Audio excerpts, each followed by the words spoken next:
తెలంగాణ ఆర్థిక పరిస్థితిపై తెలంగాణ ప్రభుత్వం శ్వేతపత్రాన్ని విడుదల చేసింది. 42 పేజీలతో కూడిన శ్వేతపత్రంలో తెలంగాణ ఆర్థిక తాజా పరిస్థితి గురించి వివరించింది రాష్ట్ర ప్రభుత్వం. ప్రభుత్వ లెక్కల ప్రకారం ప్రస్తుతం రాష్ట్ర అప్పులు 6,71,757 కోట్లు ఉన్నాయని తెలిపింది. గడిచిన 9.5 ఏళ్లలో 10 ఏళ్లకు గాను 24.5% అప్పులు పెరిగినట్లు ప్రభుత్వం వెల్లడించింది.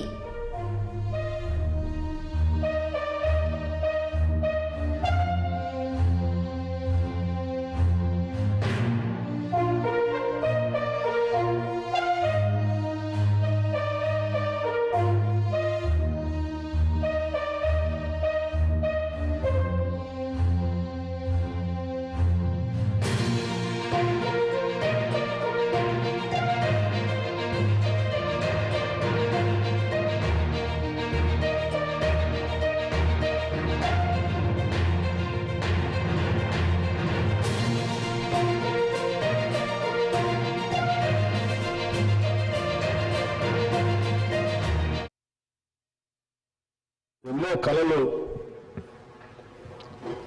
ఎన్నో ఆశలు, ఎన్నో ఆకాంక్షలతో ప్రత్యేక రాష్ట్రం కావాలని, ఈ ప్రత్యేక తెలంగాణ రాష్ట్రంలో ఉన్నటువంటి ప్రజల జీవితాలన్నీ కూడా మార్పు చెందాలని, నిధులు, నీళ్లు, నియామకాలు, ఆత్మగౌరవంతో కూడినటువంటి తెలంగాణ రాష్ట్రం ఏర్పడాలని, అందులో అందరూ అభివృద్ధి చెందాలనేటువంటి ఆశతో తెచ్చుకున్న తెలంగాణ రాష్ట్రం ఒక దశాబ్ద కాలం పాలన చేసినటువంటి గత ప్రభుత్వం తెచ్చుకున్నటువంటి ఈ తెలంగాణ రాష్ట్ర వనరుల్ని, ఆర్థిక వనరుల్ని, సహజ వనరుల్ని, మానవ వనరుల్ని అన్నింటినీ కూడా అనుకున్న లక్ష్యాల దిశలో నడిపించకపోవడం కన్న కళలన్నీ కూడా కళ్ళలుగానే మిగిలిపోయాయి. ఈరోజు ఆర్థిక పరిస్థితిని ఒకసారి చూస్తే చివరికి రోజువారీ ఖర్చులకు కూడా వేస్ అండ్ మీన్స్ ద్వారానో, ఓడి ద్వారానో డబ్బులు తెచ్చుకొని పాలన చేసుకోవాల్సినటువంటి దుస్థితిలో ఈరోజు ఈ రాష్ట్ర పరిస్థితి ఉంది. ఇటువంటి దుస్థితి రావటం నిజంగా తెలంగాణ ప్రజల యొక్క ఆవేదనని, బాధని దురదృష్టంగా నేను భావిస్తా ఉన్నాను. అందుకే ఈ దశాబ్ద కాలంలో జరిగినటువంటి ఆర్థిక అరాచకత్వాన్ని, జరిగినటువంటి తప్పిదాలని రాష్ట్ర ప్రజలందరికీ తెలియపరచవలసినటువంటి బాధ్యత, అవసరం. ఈ తెలంగాణ ప్రజల కలలు, ఆశలు, కోరికలు తీర్చాలనేటువంటి ఆలోచనతో, లక్ష్యంతో తెలంగాణ ఇచ్చినటువంటి కాంగ్రెస్ పార్టీగా మా అందరి ముందు ఉన్నటువంటి బాధ్యతగా మేము భావిస్తా ఉన్నాం. అందుకోసమే ఈ రాష్ట్ర ప్రజల ఆకాంక్షలను, కోరికల్ని నెరవేర్చడం కోసం ఈరోజు రాష్ట్రంలో ఉన్నటువంటి ఆర్థిక పరిస్థితి ఏంటి, ఇక్కడి నుంచి మనం మొదలు పెడితే మన భవిష్యత్తును నిర్మాణం చేసుకోవటం కోసం ఏ రకంగా అడుగులు వేయాలి, ఏ రకమైనటువంటి ఆలోచనలు చేసుకోవాలి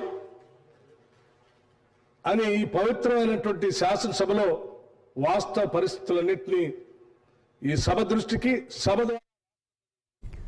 2014-15లో రాష్ట్ర అప్పులు 72,658 కోట్లు ఉండగా 2023-24 ఏడాదికి 7 లక్షల కోట్లకు చేరువయ్యాయి. 2023-24 అంచనాల ప్రకారం రాష్ట్ర రుణం 3,89,673 కోట్లుగా ఉంది. 2015-16లో రుణ జిఎస్డిపి 15.7%తో దేశంలోనే అత్యల్పం ఉండగా 2023-24 నాటికి 27.8%కి పెరిగాయి. బడ్జెట్కు వాస్తవ వ్యయానికి మధ్య 20% అంతరం ఉన్నట్లు ప్రభుత్వం వెల్లడించింది.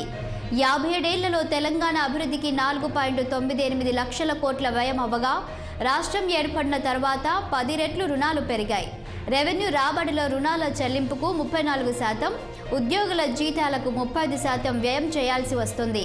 రాష్ట్రాన్ని నడిపించాలంటే రోజు వేస్ అండ్ మీన్స్ పై ఆధారపడాల్సిన దుస్థితి ఏర్పడిందని ప్రభుత్వం శ్వేతపత్రంలో తెలిపింది.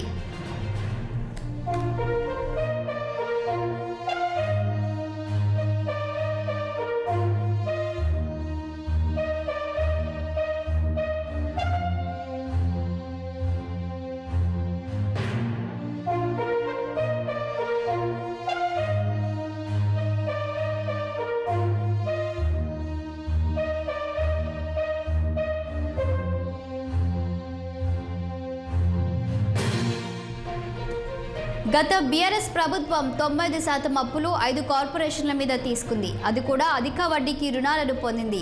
మార్కెట్ వడ్డీ రేటు 7.63% కంటే ఎక్కువగా 10.49%కి అప్పులు తీసుకుంది. కాళేశ్వరం ప్రాజెక్టుపై 74,599 కోట్ల లోన్ను 9.69% వడ్డీకి తీసుకున్నారు. తెలంగాణ డ్రింకింగ్ వాటర్ కార్పొరేషన్పై 20,200 కోట్లను 9.48% వడ్డీకి, వాటర్ రీసోర్స్ కార్పొరేషన్పై 14,060 కోట్లను 10.49%కి, హౌసింగ్ కార్పొరేషన్పై 6,470 కోట్లను 8.98%, రోడ్ డెవలప్మెంట్ కార్పొరేషన్పై 2,951 కోట్లను 8.93% వడ్డీకి తీసుకున్నట్లు ప్రభుత్వం పేర్కొంది.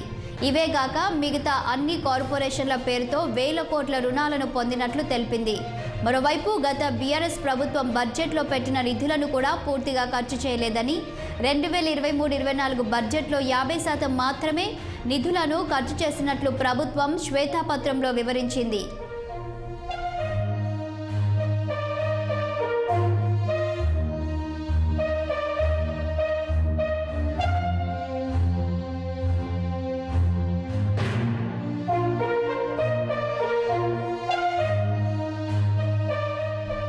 ప్రభుత్వం విడుదల చేసిన 42 పేజీల శ్వేతపత్రంపై అసెంబ్లీలో వాడివేడి చర్చ జరిగింది. ప్రభుత్వం రిలీజ్ చేసిన శ్వేతపత్రంపై మాజీ మంత్రి హరీష్ రావు విమర్శలు చేశారు. శ్వేతపత్రంలోని వివరాల్లో చాలా వరకు కల్పితంగా ఉన్నాయని, లెక్కలు వాస్తవాలకు దూరంగా ఉన్నాయని ఆరోపించారు. కాగ్ నివేదికను పోల్చుతూ అప్పులు చూపించి ఆస్తులను మరిచారని హరీష్ రావు దుయ్యబట్టారు. దేశంలోనే అత్యంత పటిష్టమైన ఆర్థిక వ్యవస్థ కలిగిన రాష్ట్రంగా తెలంగాణను అభివర్ణించారు. అయితే హరీష్ రావు చేసిన వ్యాఖ్యలకు మంత్రి పొన్నం ప్రభాకర్ కౌంటర్ ఇచ్చారు. తెలంగాణ రాష్ట్ర ఆర్థిక వ్యవస్థ పటిష్టంగా ఉంటే ఉద్యోగులకు 1వ తారీఖున జీతాలు ఎందుకు ఇవ్వలేదని విమర్శించారు.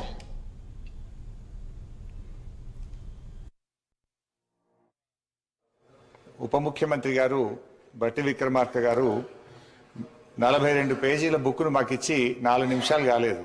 కనీసం ఇది మేము చదవకుండానే ఈరోజు మమ్మల్ని మాట్లాడమంటున్నటువంటి పరిస్థితి.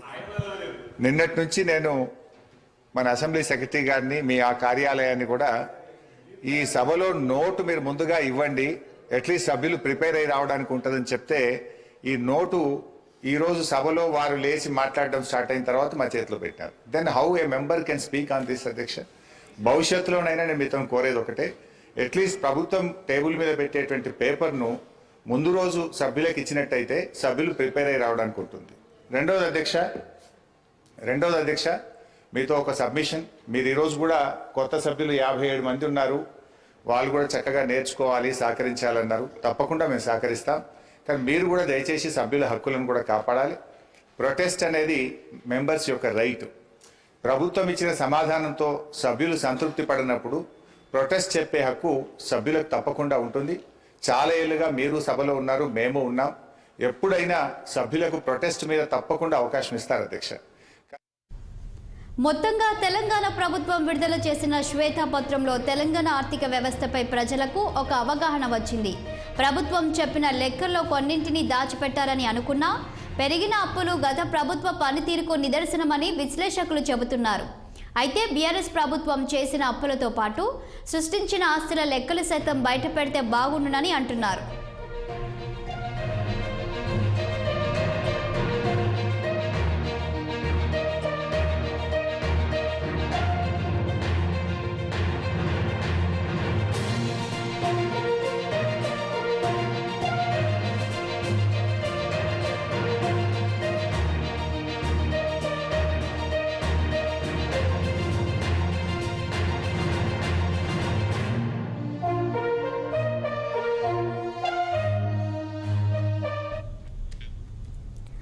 కాంగ్రెస్ ప్రభుత్వం ఇచ్చిన 6 గ్యారెంటీలను ఇవ్వకుండా